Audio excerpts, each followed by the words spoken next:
limit or compress, when to use which one and why. Let's get into it. Today's video is sponsored by DistroKid. They are a digital music distributor. They get your music out to all of the different streaming services, and they do it quickly and at a price an independent artist can easily afford. There's a discount for you in the description of your first year today.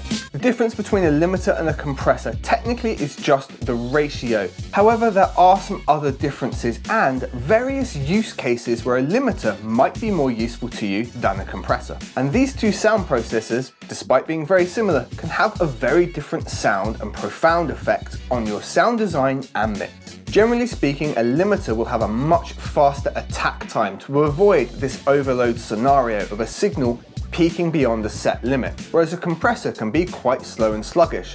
So if a bass tone, which takes a longer time to generate, were to come in, compression might not snap in 40, even 80 milliseconds, whereas a limiter needs to be near on instant. So think of it like this.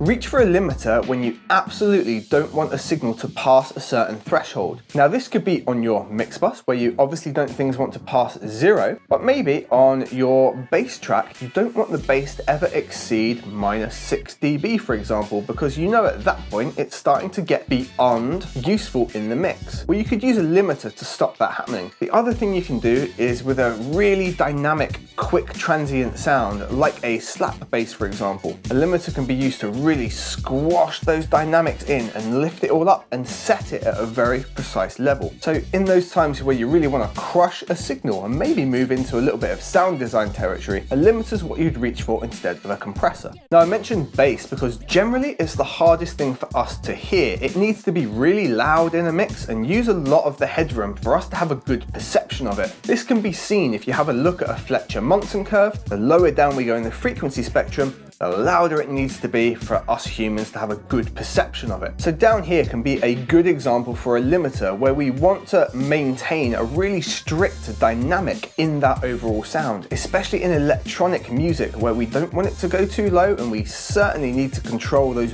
big swells up of things like a growl bass or big sublines. So this is a great option for a limiter. Another key use is if you want a sound to be particularly loud, but you need to keep it quite low in a mix, you can use a limiter to massively decrease its peak potential while increasing its loudness. So it has a perceptually much louder sound, but can still be very low in the mix. Here's an example of what I mean by that and how you can use it. Let's use the kick drum in this track as an example, right? On the fader, it's down by -4 dB and it peaks at, oddly enough, exactly -6 dB.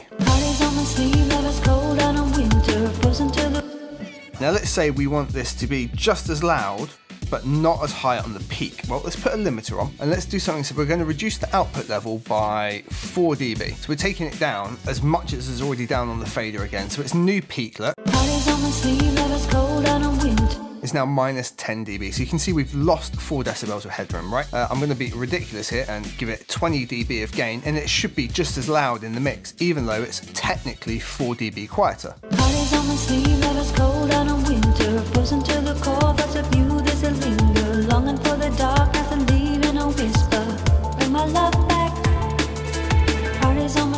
So we found 4 dB of headroom out of absolutely nowhere, absolutely smashing the gain. We've brought its average loudness up, that it still fills that space in the mix. Yes, it's definitely got different tonality, but it's a mixing choice that you can make. I hope that's helpful for you. That's a bit of mix trickery that's used a lot in electronic music to make something feel really huge and cutting through a mix, but it's not overly peaking and you're left with lots of headroom.